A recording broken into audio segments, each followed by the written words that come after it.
At a primary school in Hackney, East London, 30 pupils from Year 5 and their teachers discover that exploring their local built environment is a great resource for learning. Postbox. Now, have a look at your map. Oh, and a phone box. Good. Jubilee Primary School uses topic-based learning, and this term, every year group is looking at maps and mapping. Right, let's zoom in from Earth. Through looking at maps, we can use lots of different areas of the curriculum. We can touch on different areas. We've got literacy through questioning, speaking and listening, but also instruction writing and the general sort of approach to mapping. Where do we live in London? What borough of London? The idea is that it makes the curriculum much more relevant to the children if you can link it in some way to a topic, but making sure that you're also following everything that's in the national curriculum. So that's the idea behind it, and it's worked really well so far. Through the topic of mapping, Year 5 pupils will be exploring their local environment. To kick-start this study, the class is visiting the Building Exploratory in Hackney to find out about their area. Well, what we're hoping to gain from the trip is just a sense of how do we get from A to B and putting that journey onto a map. And that should hopefully lead into some work about our local area, maybe the area around our school, and just mapping in general. How do we use maps? What makes a useful map? The Building Exploratory is an urban study centre offering children the chance to learn about their borough through a series of large-scale models and maps. My name is Amanda. I'll be taking around this afternoon. Do you know what sort of things we'll be looking at?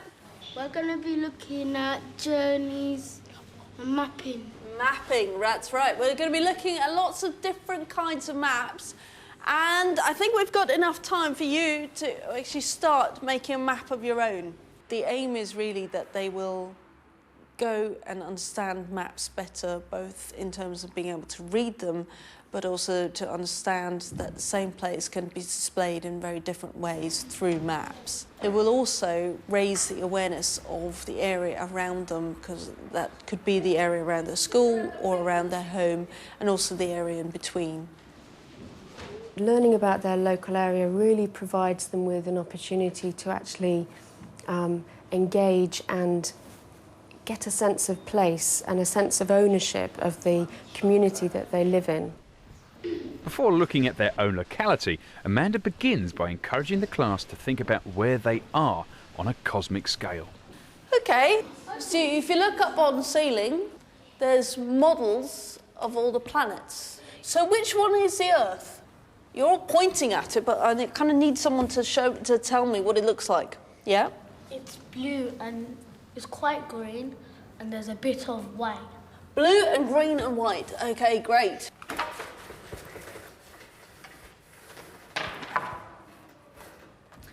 OK, so have any of you seen a map like this one before? Is that map from, like, up in space from a satellite? Yes, well done. So where might you have seen a map like this one before, do you think? Yeah? Sometimes you see it in the beginning. It looks like the one that you see in the beginning of EastEnders. That's right. The bit that you see in EastEnders is this bit here, where the river makes a really big curve, yeah?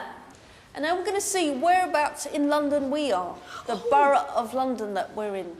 In the universe, we're on planet Earth, and on planet Earth we're in Europe, and in Europe we're in the United Kingdom, and we're in England, and in England we're in London, and in London we're in Hackney. OK, it's close to the little black one. You think you know? This one. Do you want to pick it up and have a look? Hey, yes! Yes! Well done. The next stage of the workshop is to look at their borough in more detail. Over there's a map of Hackney, so if you could all get up slowly and stand over there, please. Over there. So this is a big map of Hackney. Can you think of a place in Hackney that you all know, that you've all been to lots and lots of times? School? Yes, well done, your school. everything was on such a big scale that obviously you could never have anything like that in a school environment. So just to see a map, a kind of 3D map of Hackney, to physically see where they've come from and gone to, and it really got them away from the bird's eye view of maps, which some children and some adults as well find really quite confusing. OK, now somewhere on here, because this is a model of Hackney, there's your school. So we're going to see if we can find your school. You all know north, south, east, west. Where do you think north is? Which way do you think? North is up there. OK. So, is your school, do you think, in the north part of Hackney or in the south part of Hackney? South. North, south? Children don't really understand where they are. So all they know is, well, here's my house and there's school. And they don't even really know how exactly they get from one to the other. Sometimes it's even things like, oh, well, I got here in the back of my mum's car. And they have no idea how they got, what that actually entails. Would someone like to volunteer to go have a look for it and show me where it might be? So there's Springfield Park. Do you think so? It's somewhere in this area. Yeah, excellent. Yes, there's a little sign on it. It says Jubilee Primary School. So if you all want to come over here. Well, the built environment is a tremendously rich resource and provides great learning opportunities for subjects right across the curriculum. And it provides so many opportunities for pupils to actively engage with and understand the world that they live in and how it's changed and how it's developed. Draw your school in the middle and then draw the things around it. Now, there are no really strict rules. If you want to draw it bird's eye view, that's fine. If you want to draw it just one house and the house next to it and the house next to it, that's fine too. They were asked by Amanda to draw a map of their local school, and it was quite interesting as I was just looking at them. A few of them didn't know the names of the roads, they didn't know the spellings of the roads, which are quite difficult. And it just sprung to mind, actually, we don't actually know our local area that well at all. So it got us to thinking that maybe we should just really focus on our local area around the school. At the end of the session, the maps are collected to be used as a starting point for a follow-up lesson back at school. The Building Exploratory trip really made the follow-up lesson much easier because they were engaged straight away. As soon as I said to them, do you remember the trip last week? They were there, they were switched on because they knew they enjoyed it. So that follows on, well, we enjoyed that, this must be a fun lesson too. I wanted to link it with the trip, so I used the maps that they had started at the Building Exploratory. So the idea was, okay, this is what we know from our memory, but now if we actually examine our local area, what can we add? If we look in detail, what do we actually see? What do we actually know? What can we actually learn? And can we make a useful map? Now Jack spotted a road. What's the name of that road? Have a look at your map. Have you got a road called Forburg Road directly opposite the school gates, more or less? We were looking at things that we haven't noticed and writing them down so we can, if someone wanted to use a map, then that would be a good map to use. And we're looking at road names and landmarks like post boxes and bus stops. So can anyone see the spelling of Osbaldeston? Yeah. Where? Up there. OK, have a look. Have you spelled the name right? It helps your communication skills and your spellings of roads. It helps you not to be shy and it helps you to know your area more. A post box. Now, have a look at your map. Oh, and a phone box. Good. Let's worry about the post box first. Where does it go on your map? Have a look. Is it on this side of the road? It's on the other side. It's on the other side of the road. The best thing was I had more practice with my directions, so now I wouldn't get stuck on my lefts and my rights. I definitely think it's a kind of lesson that most schools could do, because all you're doing really, all we did was just walk around the perimeter of the school. We didn't cross any busy roads. We didn't. There was no need for any bus journeys or anything. So it's just looking at our local area and just actually taking a step back and just examining what we have here, what facilities we have, and how we link in with our environment. OK, so has everyone drawn the zebra crossing on the map? Yeah. OK, let's walk down, see if there's anything else. I've learnt how to instruct people to places, and I've learnt a lot more about this area because I don't actually live around here. It was interesting to see that lots of them who walked to school had a far better understanding of the road names and the things like zebra crossings.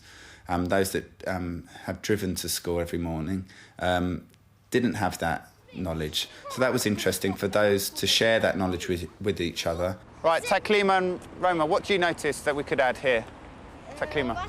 Phone box. OK.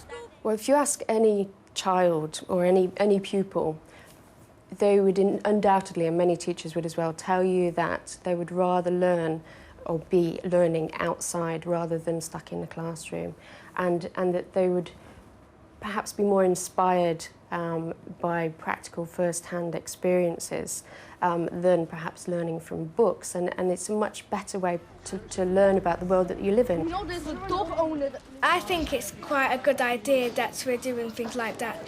So we get used to using maps, and because we use maps a lot, and I think that is quite a good idea.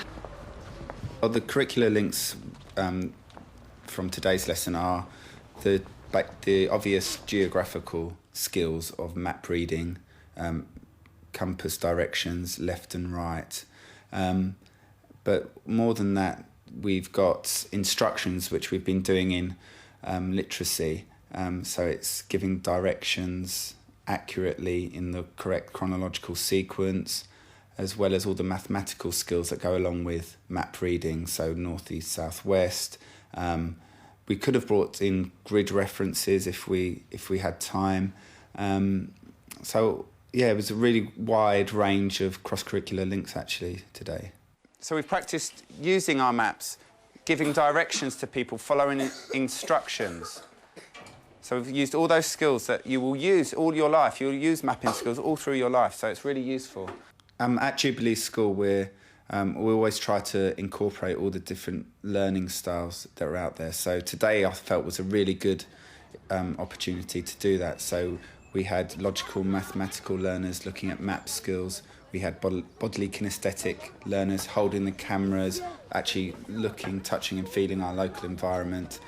We had the linguistic learners who really excelled in giving directions and receiving directions, giving them clearly and concisely, and there was spatial learning going on. There was all those different kind of styles all enveloped in that one lesson. So I think every child was able to access it. Any school, I think, could use their environment, certainly to this extent, and mapping has so many different areas that you can approach it through, to just pull in every area of the curriculum and give the children the skills that they would need to go on and take those skills outside and use them outside in so many different ways.